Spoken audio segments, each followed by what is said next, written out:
प्यारे नाजरीन, आज का वाकया बहुत ही खूबसूरत है। कई साल पहले की बात है।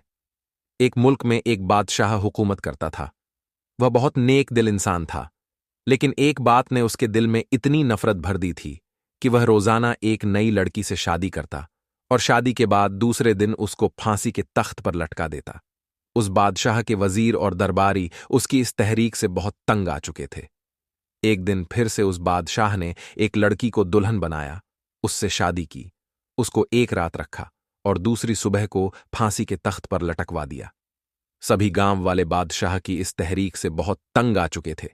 एक दिन गांव वाले एक जगह पर जमा हुए और उस लड़की की लाश को लेकर वजीर के घर आ गए और एक साथ अपनी बात फरमाते हुए बोले, ए वजीर, हमें इंसाफ चाहिए। हमारी बेटियों का क्या कसूर होता है कि उन्हें बादशाह बेदर्दी से कत्ल कर देता है। अगर बादशाह ऐसी मनमानी करेगा तो एक दिन यह मुल्क लड़कियों से खाली हो जाएगा। वजीर भी उनकी बात सुनकर बहुत दुखी होता, लेकिन वजीर बेचारा क्या कर सकता था। वह तो बादशाह को बहुत समझाता था, लेकिन बादशाह वजीर की कोई बात सुनता ही नहीं था। दोस्तों, उस वजीर की एक खूबसूरत बेटी थी जो गांव वालों का हाल अपने बाप के पास खड़ी सुन रही थी। वजीर की बेटी बहुत ही खूबसूरत, अक्लमंद, समझदार थी। वह अपने बाप वजीर से कहने लगी कि अब्बा जान, मैं बादशाह से शादी करना चाहती हूं। वजीर ने अपनी बेटी के मुंह से यह लफ्ज सुनकर चौंक गया और घबराते हुए बोला, बेटी, तुम जानती हो कि वह जालिम बादशाह शादी के दूसरे दिन तुम्हारा कत्ल करवा देगा। उसके बाद भी तुम उस बादशाह से शादी करना चाहती हो। बेटी बोली, अब्बा जान, अगर मैंने बादशाह से शादी नहीं की तो लोग यही कहेंगे कि वजीर अपनी बेटी को बादशाह की नजरों से डर की वजह से छुपा के रखता है और दूसरे लोगों की बेटियों पर जुल्म होने देता है। अब्बा जान, कयामत के वक्त आप सिर उठाकर कर लोगों के सामने यह तो कह सकोगे कि जहां वह दूसरों की बेटियों को ना बचा सका, वहां वह अपनी बेटी भी ना बचा सका। इसलिए अब्बा जान, आप मेरी शादी उस जालिम बादशाह से करा दीजिए। और वैसे भी जिंदगी और मौत तो अल्लाह पाक के हाथों में है और हम तो उन्हीं के बनाए हुए बसिंदे हैं। अगर अल्लाह पाक का मुझ पर रहमो करम होगा तो मेरा यह जालिम बादशाह कुछ नहीं कर पाएगा। प्यारे नाजरीन, वजीर अपनी बेटी से बहुत मोहब्बत करता था, लेकिन उसकी बेटी उसे बहुत मजबूर कर लेती है, तो वजीर मान जाता है। दोस्तों, आगे का वाकया सुनने से पहले यह जान लेते हैं कि वह बादशाह ऐसा करता क्यों था। बहुत पहले उस बादशाह की एक बीवी थी। वह अपनी बीवी से बेइंतहा मोहब्बत करता था। एक दिन बादशाह अपने दरबार को बंद करके अपने कमरे में आ रहा था। तभी उसकी नजर मल्लिका पर पड़ी, जो किसी गुलाम के साथ हम बिस्तर होकर इश्क लड़ा रही थी। यह नजारा देखकर वह बादशाह अपनी बीवी और गुलाम की एक तस्वीर बनवा लेता है और अपने कमरे में लगवा देता है, ताकि उसके सामने उसकी बीवी की बेवफाई हर वक्त याद रहे और उसको याद रहे कि औरत कितनी बेवफा होती है। दोस्तों, वह मंजर देखकर बादशाह के दिल में औरतों के लिए इस कदर नफरत बढ़ गई कि उसको तमाम औरतें एक ही जैसी लगने लगीं। इसीलिए बादशाह जिस लड़की से शादी करता था उसको दूसरे दिन फांसी पर लटका देता, यह सोचकर कि ना ही उसकी जिंदगी में कोई औरत होगी और ना ही उसे ऐसा नजारा दोबारा देखना पड़ेगा। प्यारे दोस्तों, अब हम चलते हैं वजीर की तरफ, जो अपनी बेटी के कहने पर उस बादशाह के साथ अपनी बेटी की शादी बादशाह के साथ करने के लिए हां कर देता है। वजीर मजबूर होकर बादशाह के पास आकर कहता है कि बादशाह सलामत, मेरी बेटी आपसे शादी करना चाहती है। बादशाह हैरान होकर कहता है कि तुम्हारी बेटी को पता नहीं है क्या कि शादी के अगले दिन हम उसको फांसी पर लटका देंगे। वजीर अपनी आंखों में आंसू लेकर बोला कि बेटी जिद कर रही है, बादशाह सलामत, उसकी जिद के आगे मैं क्या कर सकता हूं। तभी बादशाह ने कहा, वजीर, अगर तुम्हारी बेटी जिद कर रही है और तुम उसकी जिद पूरी करना चाहते हो तो फिर शादी की तैयारी शुरू कर दो। और अगले ही दिन वजीर की बेटी और बादशाह की शादी हो जाती है। वजीर की बेटी अब बादशाह की मल्लिका बन जाती है। बादशाह जब शादी की रात वजीर की बेटी को देखता है तो वह हसीनो जमील होती है। बादशाह की तवज्जो वजीर की बेटी की तरफ ही होती है कि अचानक उसी कमरे में लगी उसकी बीवी की तस्वीर पर बादशाह की नजर पड़ जाती है। तब बादशाह को औरतों की बेवफाई याद आ जाती है। तभी बादशाह गुस्से में आकर कहता है कि आप हमारे वजीर की बेटी हैं और आपने यह बेवकूफ़ी वाली हरकत क्यों की, यह जानते हुए भी कि कल सुबह हम आपका कत्ल करवा देंगे। दोस्तों, बादशाह की बात सुनकर वजीर की बेटी ने बहुत ही अदब और एहतराम से बोली कि ए बादशाह सलामत, यह फैसला तो अल्लाह पाक ने किया है और अल्लाह पाक का फैसला मुझे हर हाल में मंजूर है।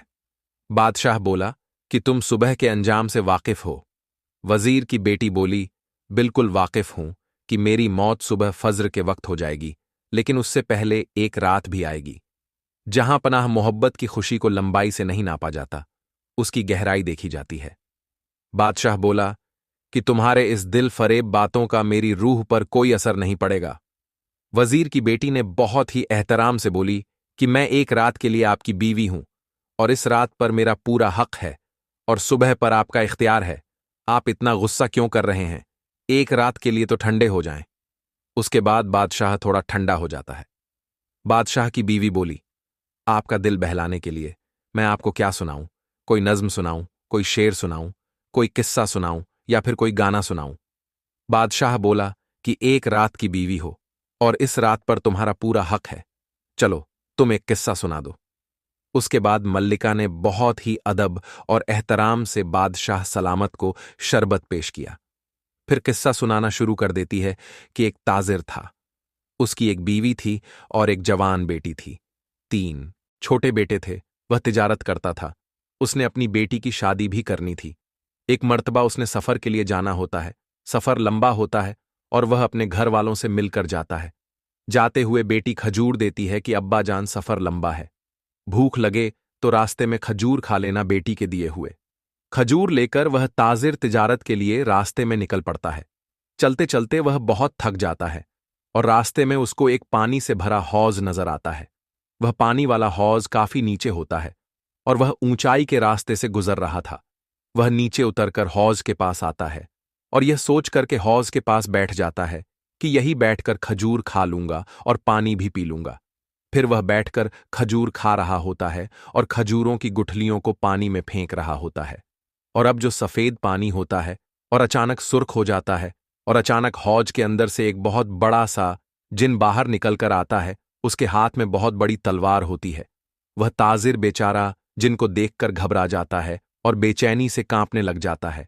जिन उस ताजिर से कहता है कि मैं तुम्हारा इसी वक्त कत्ल कर डालूंगा, मरने के लिए तैयार हो जाओ। वह ताजिर कहता है कि ऐ जिन, मेरा कसूर क्या है, मैंने किया क्या है? जिन बोला, ए आदमजात, तुमने खजूर खाकर गुठली हौज में फेंक दी है, जो मेरे छोटे मासूम बच्चे की गर्दन में जाकर फंस गई है और वह मर गया है। ताजिर बोला, लेकिन मुझे तो आपका बेटा नजर ही नहीं आया। जिन गुस्से से बोला कि हम जिन आदमजात को नजर नहीं आते। ताजिर बेचारा रोता हुआ कांपता हुआ बोला कि इसमें अब मेरा क्या कसूर है? जिन बोला कि तुझ पर एहतियात तो लाजिम थी, अब अपनी जान बचाने के बहाने ना ढूंढ। वह बोला कि अगर यह मेरा गुनाह है तो नादानी में हुआ है।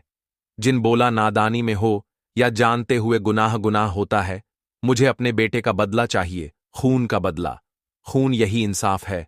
ताजिर बेचारा मजबूर होकर बोला कि अगर मुझे मारने से तेरा बदला पूरा हो जाएगा तो मुझे मंजूर है, लेकिन मेरी एक शर्त है।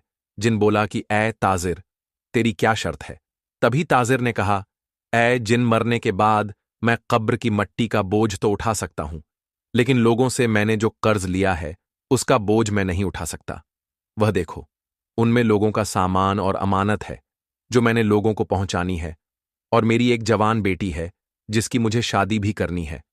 मुझे यह कर्ज अदा करने का वक्त दे दो ताकि मैं तुम्हारे बदले के काबिल बन सकूं और तुम अपना बदला ले सको।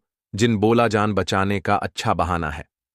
ताजिर बोला, तो ठीक है, तू मेरा अभी कत्ल कर दे, मैं रोज कयामत के दिन तेरा गिरेबान पकड़ लूंगा। दोस्तों, मल्लिका बादशाह को किस्सा सुना रही होती है और सुबह फज्र की अजान होने लग जाती है। मल्लिका खामोश हो जाती है। बादशाह सलामत बोलते हैं कि किस्सा सुनाना बंद क्यों कर दिया? अब मुझे आगे का किस्सा सुनाओ। जिनने ताजिर के साथ आगे क्या किया? तो मल्लिका बोली, जहां अपना रात खत्म तो बात खत्म। अब अजान हो चुकी है और मेरे मरने का वक्त हो चुका है। बादशाह बोला, लेकिन मुझे इतना तो बताओ कि जिन ने उस ताजिर को मारा या छोड़ दिया? मल्लिका बोली कि कहानी बहुत लंबी है, इसको बयान करने के लिए बहुत से वक्त की जरूरत है और अब वक्त खत्म हो चुका है। तो बादशाह बोला कि हम वक्त को रोक लेंगे। मल्लिका बोली, ऐ जहां अपना, क्या वक्त कभी किसी के रोकने पर रुका है? बादशाह बोला कि हम तुम्हें एक रात की जिंदगी और अता करते हैं। अब तुम किस्सा सुनाओ। मल्लिका बोली, नहीं मेरे सरताज, किस्से तो रातों को सुनाए जाते हैं, और अब तो अजान हो चुकी है, इबादत का वक्त हो चुका है, और आपको अपने शाही फरमान को अंजाम देना होगा। बादशाह बोला कि ठीक है, तुम्हें एक दिन और एक रात की जिंदगी और बख्श दी। अब मल्लिका वजू करती है और नमाज अदा करती है। बादशाह देख रहा होता है कि इतनी लड़कियां मेरे पास आई हैं। सबके चेहरे पर खौफ होता था। इसके चेहरे पर खौफ क्यों नहीं है? ये डर क्यों नहीं रही? मुझे किस्सा तो ऐसे सुना रही है जैसे इसने जिंदगी भर मेरे साथ रहना है। खैर, इसका किस्सा मुझे बहुत दिलचस्प लगा है। बादशाह मल्लिका को देख रहा होता है और उसके बारे में सोच रहा होता है। बादशाह की नजरें अचानक उसकी बीवी की तस्वीर पर पड़ जाती हैं और बादशाह फिर से तैश में आ जाता है और कमरे से बाहर चला जाता है। उधर मल्लिका अल्लाह पाक से दुआ करती है कि ऐ मेरे खुदाया, ऐ मेरे अल्लाह, तू मेरे सरताज को हिदायत दे कि यह लोगों की बेटियों के कत्ल आम ना करें। जब शाम होती है तो बादशाह अपने कमरे में आता है। मल्लिका बादशाह के हाथ धुलवाती है, उसके जूते उतारती हैं। तभी बादशाह कहता है, ऐ मल्लिका, ये तो नौकरों का काम है, आप ये क्यों कर रही हैं? मल्लिका बोली, नहीं मेरे सरताज, ये एक बीवी का फर्ज होता है कि वह अपने शौहर का ख्याल रखे। बादशाह बोला कि तुम एक रात की बीवी हो, उसके बाद तो काम नौकरों को ही करना है। मल्लिका बोली कि ऐ मेरे सरताज, मुझे इस एक रात में भी अपनी खिदमत का मौका दें, ताकि मरते वक्त मेरे दिल पर बोझ ना हो कि मैंने अपने शौहर की खिदमत नहीं की। यह सुनकर बादशाह के दिल को सुकून मिला, लेकिन फिर उसको अपनी बीवी की बेवफाई याद आ गई और फिर से बादशाह गुस्से में आ गया और कहने लगा कि फालतू बात मुझसे ना करो, बस तुम किस्सा बयान करो। मल्लिका अब किस्सा सुनाते हुए कहती है, उसके बाद जिन बोला कि अगर मैं तुम्हें मोहलत दे दूं तो क्या तुम वापस आओगे? तो ताजिर बोला कि हां, मैं अपने कामों को अंजाम देकर यहां जरूर आऊंगा और अपनी जान दूंगा। जिन बोला, खाओ अल्लाह की कसम। तो ताजिर बोलता है कि मैं अल्लाह की कसम खाकर कहता हूं कि मैं अपने कामों को अंजाम देकर यहां जरूर आऊंगा। जिन बोला कि ठीक है, मैं तुम्हें 30 दिन की मोहल्लत देता हूं और 30 दिन बाद यहां तुम खुद चले आना। उसके बाद जिनसे 30 दिन की मोहल्लत लेकर ताजिर लोगों का सामान लोगों तक पहुंचा के अपने घर 10 दिनों बाद लौटता है। उसके बच्चे अपने बाप को 10 दिन बाद घर आता देखकर खुश हो जाते हैं और बीवी के चेहरे पर रौनक आ जाती है। बीवी बोली कि ऐ मेरे शौहर, आप थक गए होंगे, मैं आपके लिए खाना लगाती हूं। उसके बाद मैं शुक्राने के नफल अदा करती हूं कि आप खैरियत से घर वापस आ गए हैं। यह सुनकर उस ताजिर का दिल रो रहा था कि जब हमेशा के लिए जाऊंगा तो मेरे बीवी बच्चों का क्या होगा। दूसरे दिन वह अपनी बीवी बच्चों को तोहफे देता है जो वह तिजारत करके लाया होता है। बीवी बोली कि मेरे सरताज, मुझे गहनों की जरूरत नहीं, मेरे गहने तो आप हैं, मेरी झूमर आप हैं, मेरा लिबास आप हैं, बस आप मेरे साथ रहिए, मुझे और कुछ नहीं चाहिए। यह सुनकर उस ताजिर की आंखों में आंसू आ जाते हैं। उस ताजिर ने कागज पर लिखे होते हैं अपनी जिंदगी के दिन और उस कागज को जेब में डाला होता है। हर रोज देखता है कि उसकी जिंदगी का एक एक दिन कम होता जा रहा था। आखिरकार वह अपनी बेटी की शादी कर देता है और उसकी बेटी रुखसत होकर खैरियत से अपने शौहर के साथ ससुराल चली जाती है। अब उस ताजिर की मौत का वक्त बहुत करीब आ गया था। उसको अपने घर वालों से जुदाई का दुख अंदर से खोखला कर रहा था। उसको अपने छोटे छोटे बच्चे और बीवी की सोच आ रही थी कि मेरे बगैर यह कहां जाएंगे, इनका क्या होगा। उसकी बीवी को कुछ नहीं पता था और वह बेखबर सो रही थी और ताजिर को नींद नहीं आ रही थी। ताजिर अपनी बीवी को उठाता है तो बीवी उठकर बोली कि आपके चेहरे पर इतना पसीना क्यों आया है? ताजिर बोला कि यह पसीना मौत के खौफ से आया है, जरा मुझे शीशा लाकर दो, मैं अपना चेहरा देखूं कि मौत का खौफ कैसा होता है। बीवी बोली कि आप ऐसी मनहूस बातें क्यों कर रहे हो?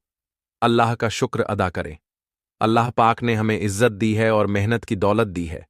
उसके बाद वह ताजिर रोता हुआ अपनी बीवी को पूरी बात बताता है कि उसके साथ क्या हुआ था। यह सुनकर बीवी का कलेजा बैठ जाता है और वह बीवी तड़प कर रह जाती है।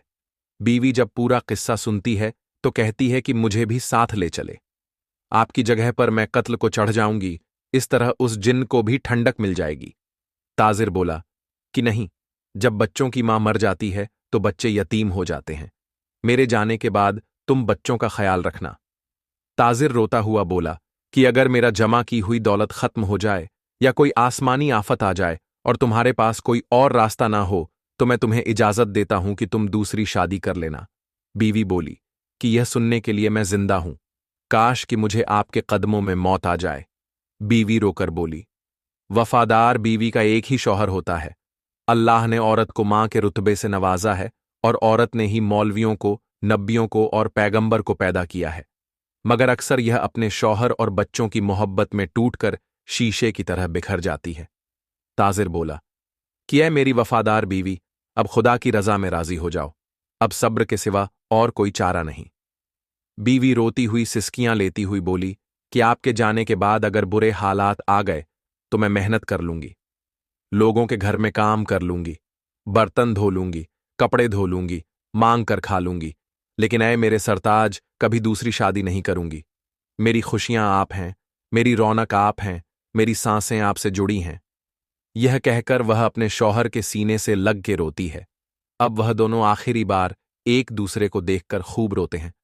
दोस्तों, मल्लिका यह किस्सा सुना रही होती है तो बादशाह बोला कि वाह, क्या औरत है, ऐसी औरत भी दुनिया में होती है। ऐसी नेक और पाक दामन वफादार बीवी की दहलीज पर फरिश्ते भी नमाज पढ़ना अपना फख्र समझेंगे। मल्लिका बोली, जी दुरुस्त फरमाया।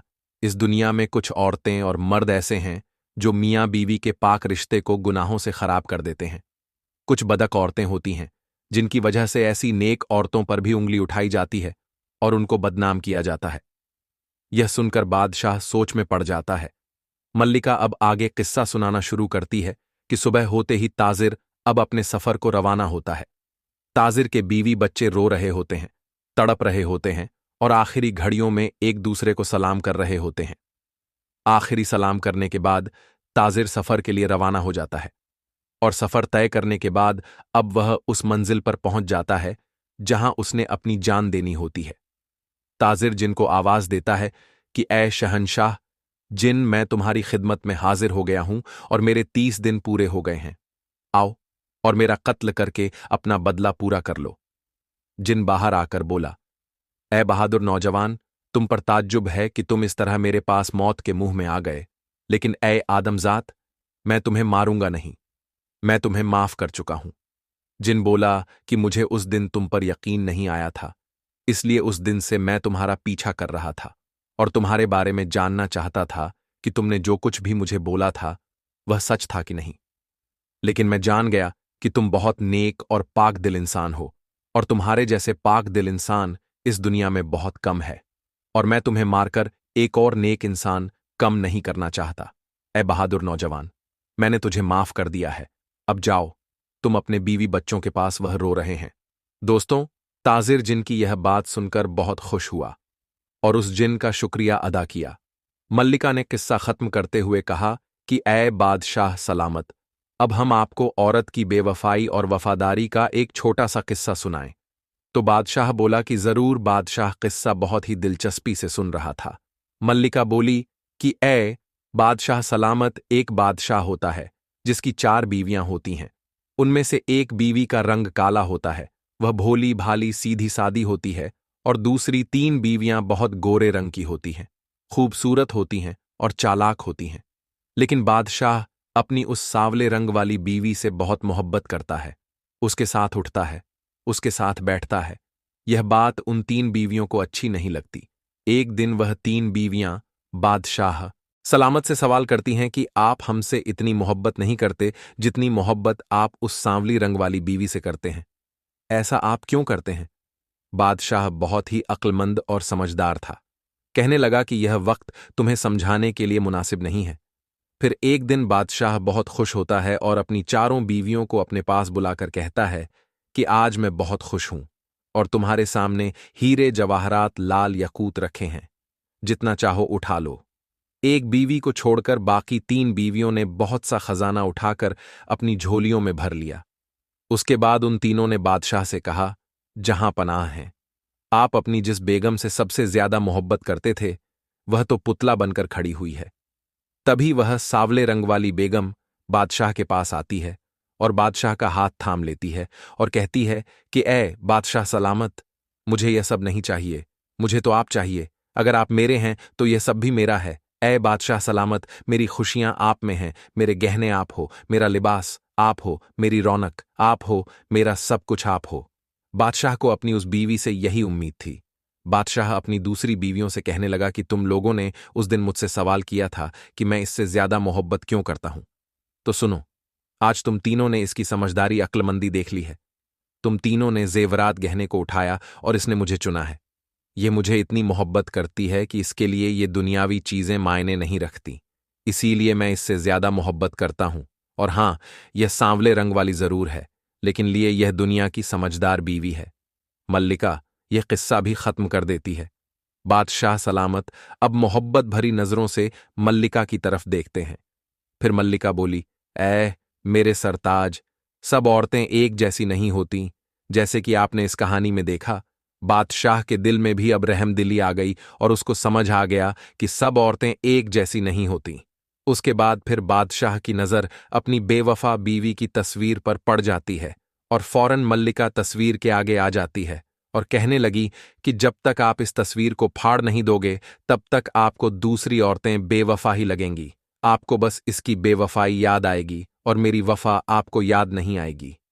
बादशाह अपनी बेवफा बीवी की तस्वीर फाड़ देता है और मल्लिका का हाथ पकड़कर कहता है कि आज तूने मेरी आंखें खोल दी हैं और मुझे और गुनाह करने से बचा लिया है। बादशाह बोला कि मैंने कितनी ही औरतों से शादी की है, लेकिन तुम वाहिद हो जिसने मुझे गलत साबित कर दिया है। मल्लिका बोली कि जहां पनाह, आप मेरा कत्ल करना चाहे तो कर दें, लेकिन मेरी एक शर्त है कि आप मेरा कत्ल सिपाहियों के हाथों से ना करवाएं, खुद अपने हाथों से करें। मुझे यह गवारा नहीं कि मुझे कोई सिपाही हाथ लगाए। आपके हाथों से मरूंगी तो मेरी रूह को सुकून मिलेगा। बादशाह बोला, नहीं, मेरी मल्लिका नहीं, तुम्हें मैं कुछ नहीं करूंगा और अपनी सांसों के बराबर रखूंगा। और आज मैं अपना यह अहद भी तोड़ता हूं। बस तुम ही अब मेरी जिंदगी में रहोगी, और हां, आप मुझसे वादा करें कि आप मुझे ऐसे किस्से सुनाया करेंगी। तो मल्लिका बोली, जी मेरे सरताज, हम आपको रोज ऐसे किस्से सुनाया करेंगे। अब बादशाह के वजीर और दरबारी बादशाह से बहुत खुश थे, क्योंकि बादशाह अब किसी लड़की का कत्ल नहीं करता था। दोस्तों, वजीर तो बहुत ज्यादा खुश था, क्योंकि उसकी बेटी की जिंदगी बच गई थी और वह बादशाह की मलिका भी बन गई थी। प्यारे नाजरीन, इस तरह से उस नेक लड़की ने जालिम बादशाह को नेक बादशाह के रूप में तब्दील कर दिया। दोस्तों, अल्लाह पाक की जो नेक दिल से इबादत करता है, उसे जालिम लोगों से कभी कोई खौफ नहीं रहता, क्योंकि उस बंदे पर अल्लाह पाक का रहमो करम होता है। दोस्तों, आपको ये खूबसूरत वाकया पसंद आया हो तो कमेंट बॉक्स में अल्लाह हाफिज अवश्य लिखे।